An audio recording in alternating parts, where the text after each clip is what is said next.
স্বাধীনতা অর্থ হলো মূলত স্ব-অধীনতা। তাহলে ইন্ডিভিজুয়ালি আলাদা করে আমাদেরকে মানুষ ব্যক্তি হিসেবে কি স্বাধীনতা সে লাভ করে, পুরো ব্যক্তির যদি স্ব-অধীন হতে হয় তাহলে ওই ব্যক্তির অস্তিত্বে আসাটা কিভাবে হতে হয়? ধর ফান্ডামেন্টালি মানুষ আসলে কখনো স্বাধীন নয়। মানুষ সৃষ্টিগতভাবে অস্তিত্বগতভাবে মানুষ কখনো কি নয়, স্বাধীন নয়। মানুষ হলো মানুষ হলো গোলাম। মানুষ সৃষ্টিগতভাবে কি গোলাম, গোলামের জাত গোলাম, গোলামের পুত গোলাম, গোলামের নাতি গোলাম, গোলামের পুতি গোলাম। তাই আমাদের এখানে চর্চিত অর্থে যে স্বাধীনতার কথা বলা হয় সেই স্বাধীনতা অর্থ কি, এবং সেই স্বাধীনতা আমরা কয়বার অর্জন করলাম, একই মুরগি আমরা কয়বার জবাই দিলাম কিন্তু তারপরও হালাল করতে পারলাম না, এটাকে একটু আমরা দেখি। আপনি যতক্ষণ পর্যন্ত আপনার রাষ্ট্রে আপনার সমাজে আল্লাহর রাজ কায়েম করতে না পারবেন, আল্লাহর সার্বভৌমত্ব কায়েম করতে না পারবেন, ততক্ষণ পর্যন্ত আপনি সেই মানুষেরই গোলামি করছেন। সেটা হোক ভারতবর্ষের, সেটা হোক পাকিস্তানের, সেটা হোক বাংলাদেশের, আপনি মূলত তাদের গোলামি থেকে যাচ্ছেন।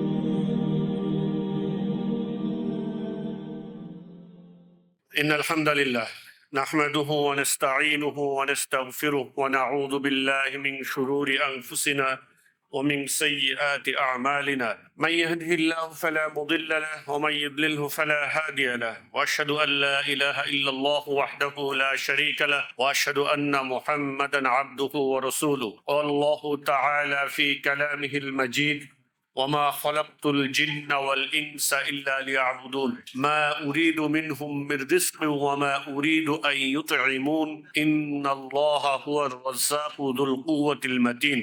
আজকের আমার আলোচ্য বিষয়ের ব্যাপারে আগে যেটা চিন্তা ছিল সেটা ছিল সাম্য বা ন্যায়পরায়ণতার বিষয়ে, কিন্তু আজকের আমাদের বাংলাদেশে একটা দিবস উদযাপিত হচ্ছে, বিজয়া দিবস উদযাপিত হচ্ছে। তো আমি চিন্তা করেছি যে আজকের আপনাদের সাথে মূলত আমি কথা বলবো স্বাধীনতা নিয়ে।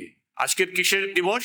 স্বাধীনতা। আমাদের দেশে বলা হয় যে এটা স্বাধীনতা অর্জন করেছে, বিজয় লাভ করেছে।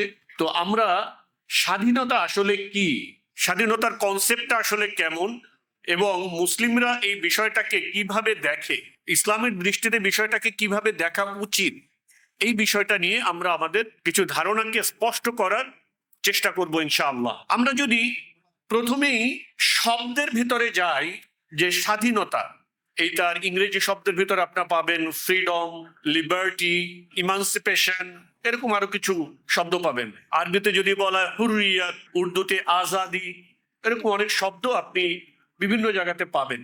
তো মূলত যদি আমরা এই শব্দটার যে বাংলা শব্দটা, এটাকে যদি আমরা একটু ব্যাখ্যা করতে চেষ্টা করি তাহলে কি দেখতে পাই? আসলে স্বাধীনতা অর্থ হলো মূলত স্ব-অধীনতা।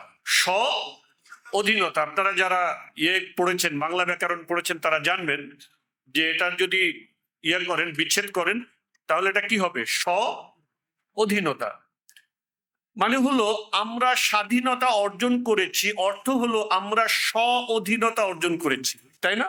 আমরা সাধারণত দেশগুলোর ক্ষেত্রে, দেশগুলো একটা দেশ থেকে আরেকটা দেশ বিচ্ছিন্ন হওয়ার ক্ষেত্রে সাধারণত এই শব্দগুলো আমরা দেখে থাকি, প্রয়োগ করা হয় যে আমরা স্বাধীনতা লাভ করেছি। এই বিষয়টা আমরা আলোচনার আরো একটু পরে গিয়ে দেখব যে এই দেশ থেকে আরেক দেশের ব্যাপারটা আসলে কেমন। অনেকে আলোচনা যারা এতটুকু শুনবেন তারা অনেকে মনে করতে পারেন ধুর কি বলতেছে, এই স্বাধীনতা আমরা বুঝাই না, উনি কোত্থেকে আলোচনা কোথায় টেনে নিয়ে গিয়েছেন মনে করতে পারেন। তাদেরকে বলবো একটু ধৈর্য ধরে আরেকটু পর পর্যন্ত আলোচনাটা শোনার জন্য, যাতে আপনি যে বিষয়টা নিয়ে কনসার্ন বা যেভাবে ভাবছেন সেই বিষয়টাকেও আমি অ্যাড্রেস করব ইনশাআল্লাহ একটু পরে। তাহলে যদি আমরা ধরি স্ব-অধীনতা, আমরা আসলে মানুষ হিসাবে, দেখুন, দেশ থেকে দেশের স্বাধীনতা, এক দল থেকে আরেক দলের স্বাধীনতা, এক মানুষ থেকে আরেক মানুষের স্বাধীনতা, এই গোটা বিষয়টাকে বুঝতে হলে ব্যক্তি হিসাবে মানুষের যে স্বাধীনতার যে ব্যাপারটা, তাই না? আমরা দেশ আসলে কি? একটা ভূখণ্ড এবং কিছু মানুষ, তাই না? সো আলটিমেটলি তো মানুষের স্বাধীনতার প্রসঙ্গ, তাই না? তাহলে ইন্ডিভিজুয়ালি আলাদা করে আমাদেরকে মানুষ ব্যক্তি হিসাবে কি স্বাধীনতা সে লাভ করে বা এর সংজ্ঞাটা কি, এটা তো আমরা বুঝে তারপরে সামনে আগে। কোনো ব্যক্তির যদি স্ব অধীন হতে হয় তাহলে ওই ব্যক্তির অস্তিত্বে আসাটা কিভাবে হতে হবে? ধরুন আপনি একটা মোবাইল বানিয়েছেন, রাইট? মোবাইলটা কিভাবে ফাংশন করবে এটা তো আপনি নির্ধারণ করতেছেন। মোবাইল নিজেকে নিজে বানাতে পারছে না, তাহলে আপনি মোবাইলটা সৃষ্টি করলেন, মোবাইলটা আপনি ইনোভেট করলেন, করার পরে মোবাইলটা নিজে থেকে নিজে অস্তিত্বে আসতে পারছে না, সে অস্তিত্বগত দিক থেকেই আপনার উপরে ডিপেন্ডেন্ট। তাহলে সে কিভাবে স্ব অধীন হবে? তার অস্তিত্বে আসার সাথে আপনার সম্পৃক্ততা আছে, আপনি তাকে অস্তিত্বে এনেছেন, সে কিভাবে ফাংশন করবে, তার সফটওয়্যার কি হবে, কোন বাটনে চাপ দিলে কি ফাংশন করবে, এটা তো ইনোভেটর হিসেবে আপনি নির্ধারণ করে দিচ্ছেন আসলে। এখন মোবাইল যদি কিছুদিন পরে বলে যে নো, আমি স্ব অধীন, আমি আমার নিজের মতন করে চলব, তাহলে এটা ফান্ডামেন্টালি একটা ইনভ্যালিড আর্গুমেন্ট, অর্থাৎ এটা গ্রহণযোগ্যই না, মৌলিকভাবে এই জিনিসটা কি না, অ্যাপ্লিকেবল না, গ্রহণযোগ্যই না। মৌলিকভাবে যদি একটা মোবাইল নিজেকে নিজের অধীনে হতে হয় তাহলে নিজেকেই নিজের অস্তিত্বে আসতে হবে, অন্য কারো ইনোভেশন, অন্য কারো সৃষ্টি ছাড়া। তখনই সে কেবল শুধু অস্তিত্বে আসলে চলবে না, তার অস্তিত্বে আসা এবং অস্তিত্ব ধারণ করা, অস্তিত্ব টিকিয়ে রাখা, তার সাস্টেইনেন্স সবকিছু নিজের উপরে, অন্য কারো উপরে ডিপেন্ডেন্সি ছাড়া এটাকে কি করতে হবে, জারি রাখতে হবে। সে চার্জ দেওয়ার জন্য চার্জারের উপরে ডিপেন্ড হইতে পারবে না, ইলেকট্রিসিটির উপরে সে ডিপেন্ডেন্ট হতে পারবে না। বুঝতে পেরেছি? এবার আমরা এক্সাম্পলটাকে আমরা মানুষের সাথে নিই, মানুষের সাথে নিই যে মানুষ যদি স্ব অধীন হতে চায় তাহলে প্রথমে মানুষকে কোনো সৃষ্টি ছাড়া নিজেকে কি করতে হবে, সৃজিত হতে হবে মানুষকে নিজেকে, তাই না? এবং সেই মানুষকে নিজের উপরে, নিজের তত্ত্বাবধানে, নিজের সৃষ্ট জিনিসের উপরে ডিপেন্ডেন্ট হতে হবে, অন্য কারো কিছুর উপরে ডিপেন্ডেন্ট হতে সে পারবে না। তখনই কেবল সে নিজেকে মৌলিকভাবে স্বাধীন বা স্ব অধীন দাবি করতে পারে, ঠিক না? এটা কি কোনো রকেট সায়েন্স? আমি যে কথাটা বলছি এটা কি অনেক জটিল কোনো বিষয়? Very simple. যারা 2+2 4 বোঝে তারও এই কথাটা বোঝার কথা, রাইট? আচ্ছা, আল্লাহ তাআলা মানুষকে প্রশ্ন করেছেন, আম খুলিকু মিন গায়রি শাইইন আম হুমুল খালিকুন আম খালাকুস সামাওয়াতি ওয়াল আরদ বাল লা ইউকিনুন। আল্লাহ তাআলা মানুষকে জিজ্ঞেস করছেন, আম খুলিকু মিন গায়রি শাইইন, তারা কি কোনো কিছু ছাড়া এমনি এমনিতেই সৃজিত হয়েছে? আম হুমুল খালিকুন, নাকি তারা নিজেরাই স্রষ্টা?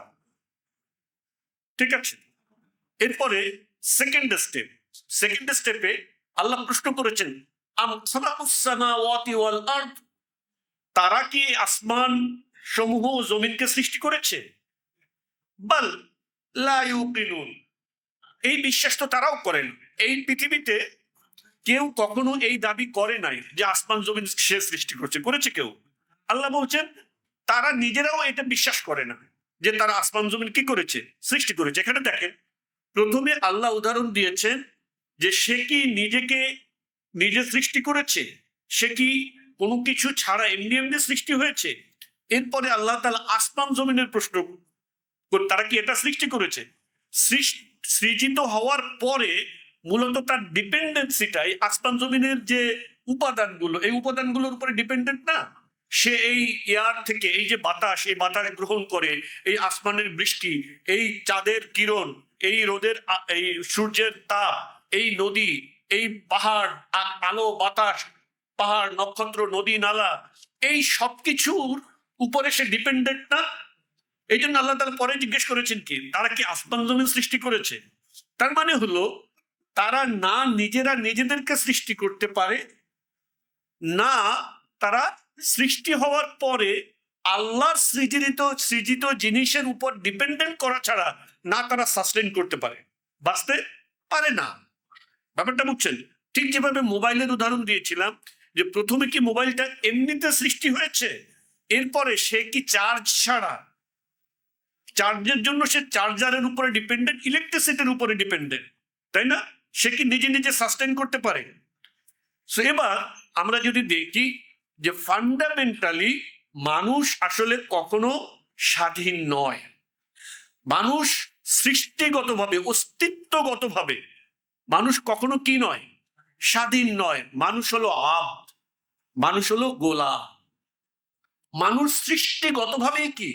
গোলাম। গোলামের জাত গোলাম, গোলামের পুত গোলাম, গোলামের নাতি গোলাম, গোলামের পুতি গোলাম। আমরা দোয়ায় এইভাবে বলি, আল্লাহুম্মা ইন্নী আবদুক ওয়া ইবনু আবদিক। কি বলি? আল্লাহুম্মা ইন্নী আবদুক ওয়া ইবনু আবদিক। আল্লাহ, আমি তোমার গোলাম, তোমার গোলামের বাচ্চা গোলাম। বুঝতে পেরেছেন? তাহলে আমরা সৃষ্টিগতভাবে কি নই? স্বাধীন নই। স্বাধীনতা আমাদের সত্তার সাথেই যায় না। আমরা অ্যাকচুয়ালি কখনোই স্বাধীন নই। মানুষ গোলামি করবেই করবে। এখন তার কাছে অপশন হলো, সে কি আল্লাহর গোলামি করবে, এই বিশ্বজাহানের অধিপতি, স্রষ্টা, মহান মালিক আল্লাহর গোলামি করবে, নাকি সে মাখলুকের গোলামি করবে? এটাই হলো তার কাছে কেবল অপশন। কখনোই সে গোলামি থেকে বাইরে যেতে পারবে না, এটা তার পক্ষে সম্ভব নয়। সে গোলামি করতে পারে প্রথম মাখলুকের গোলামি মূলত শুরু হয় নফসের গোলামির মধ্য থেকে। নফসের গোলামির মাধ্যমে মাখলুকের গোলামি তৈরি হয়। মানুষ যখন আল্লাহকে তার মাবুদের জায়গা থেকে, ইলাহের জায়গা থেকে সরিয়ে দেয়, তখন প্রথম সেই জায়গাটা দখল করে তার নফস, কুপ্রবৃত্তি। ঠিক আছে? কি বলে? আরো আল্লাহ তাআলা জিজ্ঞেস করেছেন এই জন্য, আরো আইতা মানিত্তাখাযা ইলাহাহু হাওয়া, তুমি কি তাকে দেখেছো যে তার কুপ্রবৃত্তিকে ইলাহ বানিয়ে নিয়েছে, মাবুদ বানিয়ে নিয়েছে? আফা আনতা তাকুনু আলাইহি ওয়াকিলা, তুমি কি তার কর্মবিধায়ক, তার দায়িত্ব নিতে পারবা? পারবা না। সো মানুষ যখন নফসের গোলামি করে, এরপরে সে কি করে? এই নফস কোথায় প্রবৃত্ত হয়, কোথায় সে খুশি হয়, এমন জিনিস যারা অফার করে তাদের গোলামি শুরু করে। বুঝেন? তখন এই দুনিয়ার যে সকল জিনিস তার নফস চায়, এই সকল জিনিস এবং কিছু মানুষ তাকে তখন গোলাম বানিয়ে নেয়। যেহেতু সে স্রষ্টার জায়গা থেকে, মাবুদের জায়গা থেকে আল্লাহকে সরিয়ে দিয়েছে, এখন সেই জায়গা প্রথম দখল করে তার নফস, এবং সেই জায়গা দখল করে মাখলুক। ঠিক আছে? নফস যখন দেখে যে আল্লাহ তো নাই মাবুদ হিসেবে, তখন সে, ধরেন, সে তার স্ত্রীর গোলাম হতে পারে। স্ত্রী যা বলে সে হয়তো তাই শোনে। স্ত্রীকে সন্তুষ্ট করার জন্য, সে তার চাহিদা পূরণ করার জন্য সে ঘুষ খায়, হারাম খায়, হ্যাঁ, মানুষকে ঠকায়, অন্যকে কি করে, অন্যের সাথে খারাপ আচরণ করে, মানুষ টাকা পয়সা মেরে দেয়। সে হয়তো সন্তান সন্ততির গোলামি করে। ঠিক আছে? এরকম নানা জিনিস এসে মানুষের নফসের ভিতরে ঢুকে, এবং মানুষ সেগুলোর কি আরম্ভ করে? গোলামি আরম্ভ করে। সো মানুষ মৌলিকভাবে কি না? স্বাধীন নয়। আচ্ছা, এই আলোচনাটা আমরা রেখে আমরা আর একটা ভাবে দেখি। আচ্ছা, আপনি আপনাকে স্বাধীন মনে করলেন, স্ব-অধীন। আপনি কি আসলে সামাজিক পরিসরে কিংবা রাষ্ট্রীয় পরিসরে স্ব-অধীন? আসলে কি আপনি স্ব-অধীন? আপনি কি আসলে রাস্তায় যেখানে খুশি সেখানে হাঁটতে পারেন? আপনি কি এই রাষ্ট্রের যে কোনো জায়গায় আপনি যেতে পারেন? আপনি কি যে কোনো জায়গা থেকে যে কোনো কিছু নিয়ে খেতে পারেন? পারেন না। সো আপনি যে স্ব-অধীন বলছেন, এটা একটা কাল্পনিক ব্যাপার, এটার কোনো অস্তিত্ব পৃথিবীতে নেই। আপনি যদি এই সমাজে বসবাস করেন, আপনি কখনোই কি নন? স্বাধীন নন। সুতরাং এটা একটা ধোঁকা, শয়তানের ধোঁকা। স্বাধীনতা হলো এটা স্ক্যাম, এটার কোনো বাস্তবে অস্তিত্ব নেই। এটা শয়তান মানুষের ভিতরে এই জিনিসের প্রবণতা ঢুকিয়েছে, যেটাকে আমরা পশ্চিমের যে বয়ান, সেই বয়ানে আমরা দেখতে পাই তারা এসে বলে ব্যক্তি স্বাধীনতা, হ্যাঁ, বাক স্বাধীনতা, নারীর স্বাধীনতা, এরকম নানা কথা বলে। মূলত গোটা জিনিসটা একটা স্ক্যাম। প্রত্যেকটা জায়গায় মূলত তারা আপনার যে আল্লাহ ছিলেন, আপনার মাবুদ, যিনি ছিলেন আপনার জন্য সর্বোচ্চ কল্যাণকর, যিনি ছিলেন আপনার স্রষ্টা, যিনি ছিলেন আপনার রাজ্জাক, যিনি ছিলেন আপনার সবকিছুর সরবরাহকারী, সেই আল্লাহকে মাবুদের জায়গা থেকে সরিয়ে এই পশ্চিমা সাম্রাজ্য এবং তাদের স্থানীয় দোসররা সেই মাবুদের জায়গাতে বসার জন্য আপনাকে স্বাধীনতার মিথ্যা আশ্বাস দেয়। বুঝতে পেরেছেন? কারণ যতক্ষণ আপনার মাবুদের জায়গায় আপনি আল্লাহকে রাখবেন, ততক্ষণ পর্যন্ত এই পৃথিবীর কোনো সাম্রাজ্য, এই পৃথিবীর কোনো ব্যক্তি, এই পৃথিবীর কোনো তন্ত্র, এই পৃথিবীর কোনো মন্ত্র, কোনো কিছু আপনাকে কি করতে পারবে না? গোলাম বানাতে পারবে না। এই জন্য তারা সর্বপ্রথম এসে আপনার মাবুদের জায়গা থেকে আল্লাহকে সরিয়ে দিয়ে আপনাকে স্বাধীনতার মিথ্যা প্রলোভন দেখিয়ে আপনাকে তাদের জালে আটকাতে চায়। স্বাধীনতা শব্দটা হলো আপনার ওই যে ইঁদুরকে দেখেছেন না? ইঁদুরকে আটকানোর জন্য আপনারা ফাঁদ পাতেন না? একটা খাবার দেন, ওখানে গিয়ে যখন ওটাতে ঠোকর দেয় তখন কি হয়ে যায়? বন্ধ হয়ে যায়। এরপরে তার জীবন হলো আপনার হাতের মুঠোয়। ঠিক আছে? ঠিক তেমনি ভাবে যখন আপনার এই স্বাধীনতার তো আপনি গিলবেন একবার, তখন আপনি এই শয়তানের জালে, এই পশ্চিমা সাম্রাজ্যবাদীদের জালে, এই তাদের স্থানীয় দালাল ও এজেন্টদের জালে আপনি এমন ভাবে আবদ্ধ হয়ে যাবেন যে এরপর আপনার গোটা জীবন তাদের নিয়ন্ত্রণে চলে যাবে। তারা উঠতে বললে আপনাকে উঠতে হবে, বসতে বললে বসতে হবে। আপনি নিজ থেকেই আপনি করবেন, আপনি নিজেই তাদের গোলামি করবেন, নিজেই তাদের দালালি করবেন, আপনি নিজেই তাদের ইচ্ছা মতন কাজ করবেন। আর আপনি ভাববেন যে আপনি কি হয়েছেন? স্বাধীন হয়েছেন। মূলত আপনি আল্লাহর গোলাম থেকে সরে মানুষের, অত্যন্ত নীচ, হীন ও নিচু প্রকৃতির মানুষের এবং শয়তানের গোলাম হয়েছেন, এছাড়া আর কিছু না। সুতরাং আমাদেরকে এই জিনিসটা বুঝতে হবে। তৃতীয়ত, আমরা যদি ধরি আসলে আমরা স্বাধীন কখন থেকে, এবার সেকেন্ড স্টেপে আমরা যাই আমাদের অস্তিত্বের ব্যাপারে। আমাদের দেখেন আল্লাহ তাআলা তার ইবাদতের সাথেই, বলেন তো কাদের আনুগত্যের কথা বলেছেন? কার আনুগত্যের? আল্লাহ এবং তার রসুলের। আল্লাহ এবং তার রসুলের আনুগত্যটা মূলত একই আনুগত্য। আল্লাহ এবং তার রসুলের আনুগত্যের পরেই আল্লাহ তাআলা গুরুত্বের সাথে কাদের কথা বলেছেন? বাবা মায়ের কথা বলেছেন, তাই না? ওয়াবুদুল্লাহ ওয়ালা তুশরিকু বিহি শাইআন ওয়া বিল ওয়ালিদাইনি ইহসানা, যে তোমরা আল্লাহর ইবাদত করো, তার সাথে কাউকে শরীক করো না, এবং পিতামাতার সাথে কি করো? ইহসান করো। আচ্ছা, কেন দেখেন পিতামাতার প্রসঙ্গটা কেন আল্লাহ তাআলার পরেই আসছে? কারণ আপনার অস্তিত্বের সাথে স্রষ্টার পরে আপনার অস্তিত্বের সাথে যাদের অবদান জড়িত তারা হলেন আপনার পিতামাতা। স্রষ্টার পরই আপনার অস্তিত্বের সাথে যাদের অবদান জড়িত তারা হলেন আপনার পিতামাতা। আপনি মনে করুন তো, আপনি একেবারে আজকে বেলা 12টা 1 মিনিটের সময় হসপিটালে জন্মগ্রহণ করেছেন। আপনাকে যদি এখন অধীন করে দেওয়া হয়, কেমন হবে? অনেক মজা হবে না?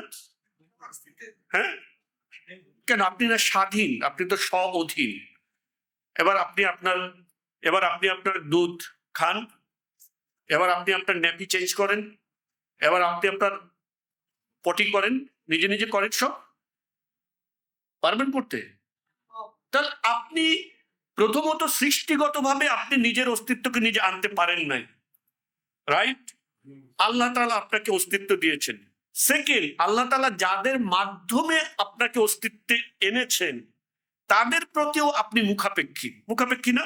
আপনি অসহায় ছোট্ট একটি শিশু, তাহলে তাদের কাছে আপনি মুখাপেক্ষী।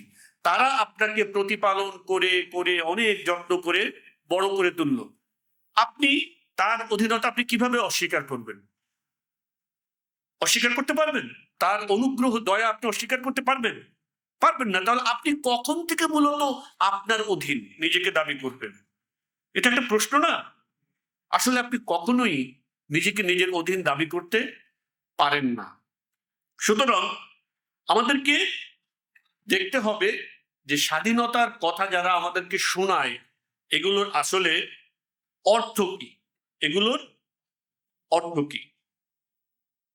তাহলে আমরা যদি চিন্তা করি যে আমরা স্বাধীন নই, আমরা আল্লাহ তাআলার বান্দা, আল্লাহ তাআলার গোলাম, তাহলে কি মানুষের কোনো কথা মানা যাবে না? আপনি তো মানুষের কথা মানেই আপনি বলছেন কেমন যেন শয়তানের গোলামি হচ্ছে। ব্যাপারটা আসলে তা নয়। মানুষের কথা হলো ইতআত।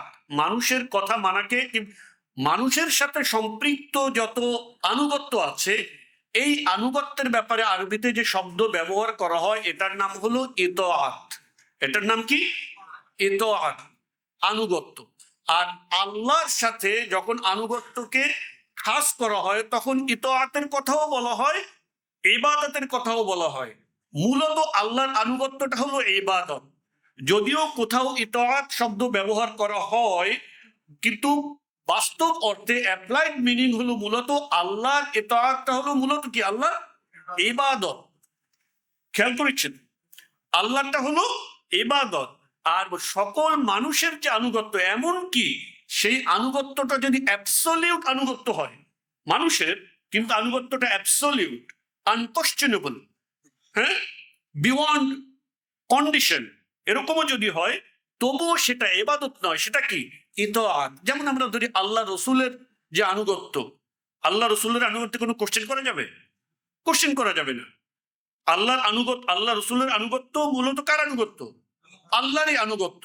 কিন্তু আল্লাহ রসুলের কি আমরা ইবাদত করি? না। আমরা ইবাদত করি কার? এক আল্লাহ। তাহলে মানুষের ক্ষেত্রে যে ইতআত, সেইটা হলো মানুষের যে আনুগত্য, সেই আনুগত্য সর্বাবস্থায় ইতআত, সেইটা মানে আপনার এই শর্তহীন হতে পারে, শর্তযুক্ত হতে পারে, কিন্তু সর্বাবস্থায় সেটা হলো ইতআত, সেইটা কখনো ইবাদত নয়। আল্লাহর যে আনুগত্য সেটা হলো মূলত ইবাদত। সেটা কি? ইবাদত। এবং মানুষের আনুগত্যের ক্ষেত্রে আল্লাহ রসুল ছাড়া সকলের আনুগত্য হলো শর্তযুক্ত। সকলের আনুগত্য কি? শর্তযুক্ত। কার শর্তযুক্ত? আল্লাহ এবং তার রসুলের। আল্লাহ এবং তার রসুলের কথার সাথে কি? শর্তযুক্ত। এমনকি বাবা মায়ের কথা আমরা একটু আগে শুনেছি যে সৃষ্টির যে পর্যায়ক্রমিক অবস্থা, সেখানে আল্লাহ তাআলার যে আপনার প্রতি দয়া, আল্লাহ তাআলার যে ভূমিকা, সেই ভূমিকার পরবর্তীতে আপনার অস্তিত্বগত দিক থেকে আপনার সেই সম্পৃক্ততা কাদের আসে? বাবা মায়ের আসে। সেই বাবা মায়ের আনুগত্য মূলত আল্লাহর ইবাদতের সাথে শর্তযুক্ত। আল্লাহ তাআলা বলছেন যদি তাদের আনুগত্য আল্লাহর ইবাদতের সাথে সংঘর্ষ তৈরি করে তাহলে তাদের কথা তখন আর মানা যাবে না। বাট মনে রাখতে হবে তাদের সাথে খারাপ ব্যবহারও করা যাবে না। আল্লাহ তাআলা বলছেন ওয়াইন জাহাদাকা লিতুশরিকা বি মা লাইসা লাকা বিহি ইলমুন ফালা তুতি'হুমা ওয়া সাহিবহুমা ফিদ দুনিয়া মা'রুফা। যে যদি তারা তোমাকে এমন বিষয়ে, যদি তারা তোমাকে এই বিষয়ে বাধ্য করতে চায়, চেষ্টা করে যে তুমি আমার সাথে শিরক করবা, ফালা তুতি'হুমা, তাহলে তুমি তাদের কি করবে না? আনুগত্য করবে না। তবে ওয়াসাহিবহুমা ফিদ দুনিয়া মা'রুফা, তবে দুনিয়াতে তাদের সাথে উত্তম আচরণ তুমি জারি রাখবা, যদিও তারা মুশরিক হয়। এবং তোমাকে যদি শিরক করতে তারা কি করে? শিরক করতে বাধ্য করতে চেষ্টা করে। তাহলে মানুষের সকল আনুগত্য এটা মূলত কি? শর্তযুক্ত। মানুষের সকল আনুগত্য শর্তযুক্ত। আচ্ছা, তাহলে রাষ্ট্রের আনুগত্য কি অ্যাবসলিউট? হ্যাঁ, আমরা যে বলি রাষ্ট্র সার্বভৌম, আমরা এই সমাজে কি শুনি? রাষ্ট্রের সার্বভৌমত্ব এবং দেশের সার্বভৌমত্ব এবং রাষ্ট্রের আইন সর্বোচ্চ আইন, এই কথাটা আমরা শুনি না? তখন আমাদের প্রশ্ন করতে হবে যে রাষ্ট্রের আনুগত্যটা মূলত ততক্ষণ পর্যন্ত ভ্যালিড থাকবে যতক্ষণ পর্যন্ত রাষ্ট্র আল্লাহ তাআলা এবং তার রসুলের আনুগত্যের অধীন থাকবে, ততক্ষণ পর্যন্তই কেবল রাষ্ট্রের আনুগত্য কি বৈধ। রাসূল সাল্লাল্লাহু আলাইহি ওয়াসাল্লাম বলেছেন, লা তাআতা লিমাখলুকিন ফি মাসিয়াতিল খালিক। স্রষ্টার অবাধ্যচারিতায় সৃষ্টির কোনো বাধ্যতা নাই।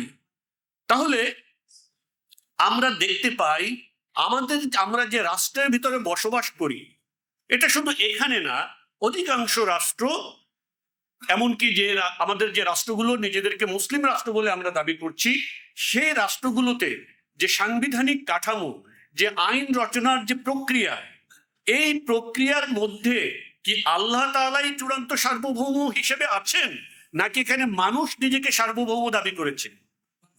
মানুষ নিজেকে সার্বভৌম দাবি করেছে। আমরা জানি যে আমাদের দেশের সংবিধান এবং অন্যান্য আইন, এগুলো কারা রচনা করে? মানুষ রচনা করে।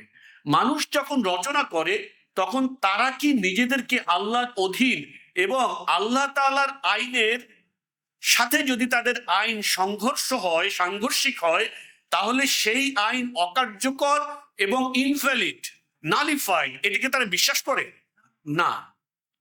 এই কারণে আপনার এই যে রাষ্ট্র, এই রাষ্ট্র মূলত মুসলিমদের কাছে কোনো অ্যাবসলিউট আনুগত্য লাভ করতে পারে না।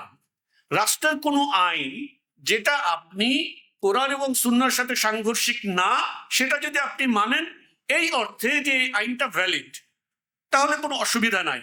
কিন্তু রাষ্ট্রের যে সকল আইন আল্লাহ এবং তার রসুলের আইনের সাথে সাংঘর্ষিক, একজন মুসলিম হিসেবে আমাদেরকে সেই আইনগুলোকে কি করতে হবে? ভাবে আপনার চিন্তাগতভাবে, আকীদাগতভাবে আগে রিজেক্ট করতে হবে। বুঝতে পেরেছি? চিন্তাগতভাবে আপনাকে এটা কি করতে হবে? রিজেক্ট করতে হবে। এবং একই সাথে রাষ্ট্র যে এই অধিকার দাবি করে যে আমরা সার্বভৌম, সংসদ সার্বভৌম, তার আইন রচনা করার অধিকার সার্বভৌম, এটাকে প্রশ্ন করতে হবে, তাদেরকে জিজ্ঞেস করতে হবে। কয়েকদিন আগে একজন অত্যন্ত বুদ্ধিজীবী শ্রেণীর লোক, শোনা যায় যে এই যে একটা ব্যাপক আন্দোলন হলো, এদের পিছনের তিনি একজন কলকাঠি নাড়ার কিংবা যে পাঠচক্র বা যা কিছু হয় সেখানে তিনি অত্যন্ত গুরুত্বপূর্ণ এবং ইনফ্লুয়েন্সিয়াল একজন ব্যক্তি। তো ঘটনাক্রমে আমার তার সাথে কোনো একটা জায়গাতে দেখা হয়েছে এবং কথা হচ্ছিল। তো আমি তাকে যখন বললাম যে আমাদের আলটিমেট গোলটা কি, আমরা কোথায় যাব, তিনি বলছিলেন যে এটা আমরা সকলে মিলে বসে আলাপ আলোচনার মাধ্যমে সিদ্ধান্ত নিব আমরা কোথায় যাব। তা আমি তাকে প্রশ্ন করলাম, ওকে ফাইন, এটা একটা ভালো কথা, আলোচনা করে আমরা সিদ্ধান্ত নেব, খুবই ভালো কথা। হাসিনা তো আমাদেরকে এই সুযোগ দিত না, তো আপনি যেহেতু এই কথা বলছেন, ইটস ভেরি গুড মুভ, ভালো একটা ব্যাপার। তা আমরা বললাম যে আচ্ছা, আমরা যে আলাপ আলোচনা করে কোনো বিষয়ে সিদ্ধান্ত নিব, সেই বিষয়ে কি আমরাই চূড়ান্ত, আমাদের সিদ্ধান্ত যাই হোক না কেন সেটাই চূড়ান্ত, নাকি আমাদের উপরে অন্য কোনো অথরিটি আছে যিনি আমাদের সিদ্ধান্তটাকে অ্যাপ্রুভ করবেন বা নালিফাই করবেন বা রিজেক্ট করবেন? এমন কি কেউ আছে? উনি চালাক মানুষ, উনি বুঝতে পেরেছে আমি আলোচনা কোন দিকে নিয়ে যাচ্ছি। ঠিক আছে, উনি আসতে বললেন সেটাও আমরা দেখবো ইনশাআল্লাহ। ঠিক আছে, আমরা আলাপ আলোচনা করে দেখবো। আমি বললাম যে, উনি তখন বলছেন যে দেখুন, আমাদের ইসলামী সমাজে বা ইসলামী যে ট্রেডিশন, সেখানেও তো আমাদের যে ইসলামী আইন, ঠিক আছে, ইসলামী যে ফিকহ, ইসলামী যে জুরিসপ্রুডেন্স, সেখানেও তো অনেক আলাপ আলোচনা আছে, মত পার্থক্য আছে, নানা রকম ইখতিলাফ আছে, সেগুলো তো আমাদের ওলামায়ে কেরামরা বসেই আলাপ আলোচনা করেন। তাই না? আমরা সেভাবে আলাপ আলোচনা করব। আমি বললাম খুবই ভালো কথা। যখন ওলামা একরামরা বসে আলাপ আলোচনা করেন তখন তারা মূলত মূল বিষয়ে আলাপ আলোচনা করেন না। যেমন ধরুন, চোরের শাস্তি হাত কাটা, মদ খাওয়ার শাস্তি ৮০ বেত্রাঘাত, ঠিক আছে, বিবাহিত ব্যভিচারের শাস্তি পাথর মারা, অবিবাহিত ১০০ দৌড়া। এই যে বিধানটা, এই বিধানের ব্যাপারে ওলামা ইকরামের কোনো আপত্তি বা কোনো কথা নাই। তারা এই বিষয়ে আলোচনা করেন না। তারা কি এই আইনটা গ্রহণ করবেন কি করবেন না, এই বিষয়ে তারা কোনো আলোচনা করেন না। তারা আলোচনা করেন যে আপনি মদ কতটুকু খেলে এই হুকুমটা বাস্তবায়ন করা যেতে পারে, চুরি কতটুকু করলে আপনার হাত কাটা যাবে, এটার সাক্ষী প্রমাণ কিভাবে গ্রহণ করা হবে, যদি কোনো বিশেষ অবস্থা থাকে তাহলে সেটা কনসিডার করা হবে কিনা, এরকম নানা পরিস্থিতিকে তারা বিশ্লেষণ করেন। হাত কি এখান থেকে কাটা হবে, নাকি এখান থেকে হবে, নাকি এখান থেকে হবে, এটা কি সাথে সাথে হবে, এটা কি এক কোপ দিয়ে কাটা হবে, নাকি মেশিনের আধুনিক সময়ে যন্ত্রণা মুক্ত ভাবে কাটা হবে। ধরেন এসব বিষয়ে আলাপ আলোচনা হতে পারে এবং ওলামায়ে কেরামরা মূলত এই বিষয়ে আলোচনা করেন। হাত কাটা হবে কি হবে না এই বিষয়ে আলোচনা করেন না। তো আপনি কি আসলে চোরের শাস্তি হাত কাটা, ব্যভিচারের শাস্তি পাথর মারা এবং মদপানের শাস্তি যে দুর্রা, মদপানের শাস্তি যে দুর্রা, এই বিষয়ে কি আপনি একমত পুরোপুরি? তাহলে আমরা পরে আলোচনা করব।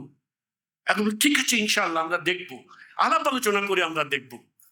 এই শ্রেণীটা মূলত হলো, এবং তারা শব্দ শিখছে কিছু।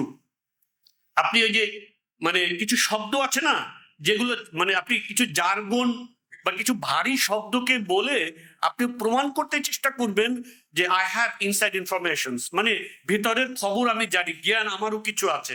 উনি বলছিলেন যে আকল এবং নকল, এই শব্দ উনি কোট করছেন যে এটা তো আসলে আকল এবং নকলের ব্যাপার, ঠিক আছে। আমি বললাম যে আপনি আমাকে বলেন, আকল এবং নকল যখন সাংঘর্ষিক হবে তখন সেখানে আকলকে প্রাধান্য দেওয়া হবে নাকি নকলকে? ভদ্রলোক অনেক বাইং মাসের মতন, কিন্তু চলছে ঠিক আছে ইনশাল্লাহ, আমরা এই বাইকের অনেক শব্দ হচ্ছে তো এখানে আলোচনাটা জমছে না, আমরা কখনো নিরিবিলি বসে আলোচনা করে সমাধান করব। বুঝতে পেরেছেন? এই যে ফিতনা, এই ফিতনাটা হলো মূলত সেই মুতাজিলি ফিতনার মতন, ঠিক আছে। মুতাজিলি ফিতনার ভিতরেও তো আপনার মৌলিকভাবে অনেক ক্ষেত্রে তাদের দ্বিমত ছিল না, কিন্তু এই সময়ে যে মুতাজিলি ধারার যে ফিতনা, এটা মূলত রিদ্দার ফিতনা। এরা আকলকে সবকিছুর উপরে প্রাধান্য দেয়, সবকিছুর উপরে কি আকল, এবং তারাই নিজেরা সবকিছু করে কি করবে, ফয়সালা করবে, সিদ্ধান্ত নিবে কোনটা রাইট কোনটা রং, কোনটা ভালো কোনটা মন্দ, কোনটা বৈধ কোনটা অবৈধ। এই সিদ্ধান্ত তারা কেবল আলাপ এবং আলোচনার মাধ্যমে নির্ধারণ করতে চাও। এটাও মূলত হলো নিজেদের নফসকে, নিজেদের আকলকে, বিবেক বুদ্ধিকে মাবুদের আসনে বসানোর একটা স্তর। হ্যাঁ, আপনারা অনেক জায়গাতে এরকম দেখেন না যে লেখা আছে যে মানুষের বিবেকই হলো সর্বোচ্চ আদালত, ট্রাক ইউনিভার্সিটি। এটা কোথায় লেখা থাকে? ট্রাকের পিছনে লেখা থাকে বেশি, তাই না? বাণীতে ট্রাক ইউনিভার্সিটি, মানুষের বিবেকই হলো সর্বোচ্চ আদালত, তাই না? সুতরাং এই যে মানুষের যে অবুদিয়াত, মানুষ যখন আকলকে নিজের মাবুদ বানায় তখন এর মাধ্যমে মূলত আল্লাহকে তার জায়গাতে কি করে সরিয়ে দেয়। আচ্ছা, এরপরে আমরা একটু দেখব যে আমাদের এই স্বাধীনতার বাইরে আরেকটা স্বাধীনতার কথা প্রায় আমাদের এখানে চর্চিত অর্থে যে স্বাধীনতার কথা বলা হয়, সেই স্বাধীনতা অর্থ কি এবং সেই স্বাধীনতা আমরা কয়বার অর্জন করলাম, একই মুরগি আমরা কয়বার জবাই দিলাম কিন্তু তারপরও হালাল করতে পারলাম না, এটাকে একটু আমরা দেখি। রাইট? আমরা এই অঞ্চলে ব্রিটিশদের আগে না যাই, ব্রিটিশ পর্যন্ত যাই, তাহলে আমরা মূলত জিনিসটা একটু বুঝতে পারবো। আমরা ব্রিটিশদের থেকে কি লাভ করেছি? স্বাধীনতা, স্ব-অধীনতা লাভ করেছি। স্ব-অধীনতা লাভ করার পরে সাথে সাথেই আমরা দুইটা রাষ্ট্র হয়েছিলাম, তাই না? দুইটা রাষ্ট্র কি ছিল? ভারত এবং পাকিস্তান। মূলত এটা না পাকিস্তান, ঠিক আছে, ভারত এবং পাকিস্তান। পাকিস্তানের স্বপ্ন দেখানো হয়েছিল মুসলিমদেরকে, কি হবে এটা, ইসলামী ইমারা হবে, ইসলামী রাষ্ট্র হবে। এই স্বপ্ন আমাদেরকে কি করা হয়েছিল? দেখানো হয়েছিল।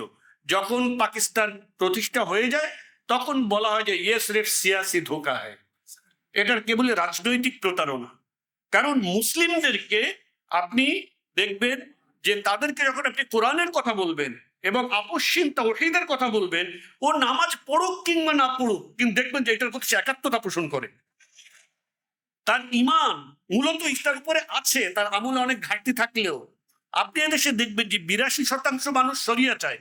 82% মানুষ শুধু নামাজ পড়ে না, কিন্তু শরিয়া সে চায়। ব্যাপারটা বুঝতে পেরেছেন? সেই জন্য তারা কি করে যে যখন মুসলিমদেরকে এই লোভ দেখায়, এবং আলেম ওলামাদের অনেকে তাদের কথা গ্রহণ করেন এবং চেষ্টা করেন যে আচ্ছা একটা চেষ্টা করে দেখি মুসলিমদের একটা রাষ্ট্র হোক যেটা ইসলাম ভিত্তিক শাসন ব্যবস্থা হবে, এই কারণে তারা পাকিস্তান প্রতিষ্ঠিত করেন। তাহলে আমরা একবার স্বাধীনতা লাভ করলাম, এবং এই বাংলাদেশের আপনার অনেক কবি বুদ্ধিজীবী পরবর্তীতে যারা বাংলাদেশের আপনার কি করেছে গুণগান গেয়ে কবিতা লিখেছে, তাদের অনেকের কবিতা পাবেন আপনারা যারা পাকিস্তানের বন্দনা এবং গুণগান গেয়ে কি লিখেছিল, কবিতা লিখেছিল। আপনি এখনো আছে, আপনি গুগল সার্চ করেন, আপনি পাবেন। সো আমরা দেখলাম ব্রিটিশদের থেকে স্বাধীনতা লাভ করে আমরা মূলত স্বাধীনতা পেলাম না। আচ্ছা, এরপর আমরা পাকিস্তান পেলাম। কিছুদিন পর আমরা দেখলাম 47-এ পাকিস্তান পেলাম, 69-এ এসে 69 আসতে আসতে আমরা দেখলাম যে আমরা স্বাধীনতা লাভ করিনি। আমরা আবার এদেশের মানুষ যুদ্ধ করলাম, যুদ্ধ করে 71 করা হলো, হ্যাঁ, বাংলাদেশ কায়েম করা হলো। আমরা মনে করলাম যে আমরা স্বাধীনতা লাভ করেছি, কিন্তু বাস্তবে 24 পর্যন্ত প্রায় আপনার 50 বছরেরও বেশি সময় লাগলো আমাদের উপলব্ধি করতে যে আমরা মূলত 71-এও স্বাধীনতা লাভ করিনি। 24-এ এসে যারা মনে করছি যে স্বাধীনতা লাভ করেছি, তারাও জেনে রাখুন আপনারা স্বাধীনতা লাভ করেননি। স্বাধীনতা লাভ করেননি আপনারা। আপনারা কি করেছেন? এই স্বাধীনতার অর্থ হলো কেবল খাঁচা ছোট হওয়া। এই সোকল স্বাধীনতা, যেটার নামে একটা দেশ থেকে আরেকটা ভাগ হয়, তার থেকে আরেকটা ভাগ হয়, এই স্বাধীনতার অ্যাপ্লাইড মিনিং হলো কেবলই খাঁচা ছোট হওয়া। কিরকম দেখেন, আপনি যখন ভারতবর্ষ ছিল, আপনি যদি গোটা ভারতবর্ষ একসাথে, ইন্ডিয়া পাকিস্তান সব একসাথে, আপনি যদি ভারতবর্ষের নাগরিক হতেন তাহলে আপনি এইখান থেকে অনেক দূর দূরান্ত পর্যন্ত যেতে পারতেন, তাই না? আপনি একটা বৃহৎ সাম্রাজ্যের নাগরিক হতেন, রাইট? কিন্তু আপনি সেটা বেশিক্ষণ থাকতে পারলেন না। ওকে, এরপর ছিল পাকিস্তান। আপনি ভিসা ছাড়া এখান থেকে কোথায় যেতে পারতেন? পাকিস্তান যেতে পারতেন। এরপরে যখন পাকিস্তান টুকরো করা হলো, আপনি পাকিস্তানের যাওয়ার ভিসা বন্ধ হয়ে গেল, আপনার খাঁচা কি হলো? আরো ছোট হলো, ঠিক না? খাঁচা ছোট হলো। এখানে স্বাধীনতার অর্থ হলো কেবল খাঁচা ছোট হওয়া। বাস্তব স্বাধীনতাটা কি? বাস্তব স্বাধীনতা হলো যখন আপনার শাসকরা মূলত আপনাদের মাবুদ। খেয়াল রাখেন, এই ভারতবর্ষ, এই পাকিস্তান, এই বাংলাদেশে এখনো মানুষই এখানে আপনার দণ্ডমুণ্ডের কর্তা, মালিক, মাবুদ, মনিব হয়ে নির্ধারণ করছে আপনার জীবন কিভাবে চলবে, কি আপনার জন্য ভালো, কি আপনার জন্য মন্দ, কোনটা আপনার জন্য কল্যাণ, কোনটা অকল্যাণ, আপনি কোন পথে হাঁটবেন, কোন পথে হাঁটবেন না। এটা সকল অবস্থায় সেই ভারতে, সেই পাকিস্তানে, সেই বাংলাদেশে এইটা নির্ধারণ করার অ্যাবসলিউট পাওয়ার মানুষের হাতে। যতক্ষণ পর্যন্ত মানুষই আপনার অ্যাবসলিউট পাওয়ারের আসনে বসবে, ততক্ষণ পর্যন্ত আপনি মূলত মানুষেরই ইবাদত করছেন, আপনি স্বাধীনতা লাভ করেননি। বুঝতে পেরেছেন?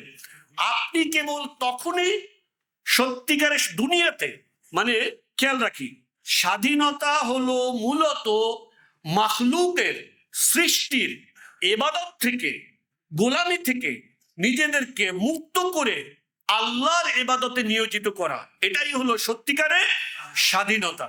আপনি যতক্ষণ পর্যন্ত আপনার রাষ্ট্রে, আপনার সমাজে আল্লাহর রাজ কায়েম করতে না পারবেন, আল্লাহর সার্বভৌমত্ব কায়েম করতে না পারবেন, ততক্ষণ পর্যন্ত আপনি সেই মানুষেরই গোলামি করছেন, সেটা হোক ভারতবর্ষের, সেটা হোক পাকিস্তানের, সেটা হোক বাংলাদেশের। আপনি মূলত তাদের গোলামি থেকে যাচ্ছেন। ততক্ষণ পর্যন্ত মূলত আমরা কি নই? স্বাধীন নই। পৃথিবীতে এইটাই হলো সর্বোচ্চ স্বাধীনতা, যে আপনি মানুষের ইবাদত ত্যাগ করে আল্লাহর গোলামিতে নিজেকে কি করবেন? নিয়োজিত করবেন। এটাই হলো পৃথিবীর সর্বোচ্চ কি স্বাধীনতা। এর উপরে আপনি যেতে পারবেন না। বুঝতে পেরেছেন? এর উপরে কোনো স্বাধীনতা মূলত মানুষের পক্ষে এনজয় করা কিনা সম্ভব না। এখন আমাদেরকে দেখতে হবে যে এই স্বাধীনতা আমরা আসলে লাভ করেছি কিনা। যতক্ষণ পর্যন্ত আপনারা এই স্বাধীনতা লাভ না করবেন, ততক্ষণ পর্যন্ত আপনারা কোনো অর্থেই মুক্তি লাভ করতে পারবেন না।